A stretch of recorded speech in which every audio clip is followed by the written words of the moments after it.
నిర్మల్ పట్టణంలో ఉద్రిక్తత చోటు చేసుకుంది. పట్టణంలోని సోఫీనగర్ కాలనీకి చెందిన ఇద్దరు యువకులు గంజాయి మత్తులో ఇద్దరు మైనర్ బాలికలను హత్యాచారం చేసిన ఘటన కలకలం రేపింది. ఇద్దరు బాలికలను గంజాయి మత్తులో ముంచి పోచంపాడు పార్కు తీసుకెళ్లిన అఘాయిత్యానికి పాల్పడగా భయంతో పారిపోయి ఇంటికి చేరుకున్న ఓ బాలికను విచారించగా విషయం వెలుగులోకి వచ్చింది. కాలనీ వాసుల ఫిర్యాదు మేరకు నిందితుల కోసం పోలీసులు గాలిస్తున్నారు. ఇద్దరు బాలికలను సఖీ కేంద్రానికి తరలించి చికిత్స అందిస్తున్నారు.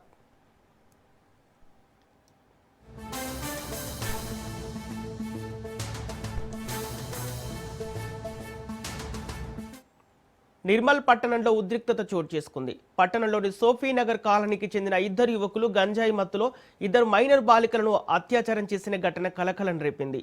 ఇద్దరు బాలికలను గంజాయి మత్తులో ముంచి పోచంపాడు పార్కు తీసుకెళ్లిన అఘాయిత్యానికి పాల్పడగా భయంతో పారిపోయి ఇంటికి చేరుకున్న ఓ బాలికను విచారించగా విషయం వెలుగులోకి వచ్చింది.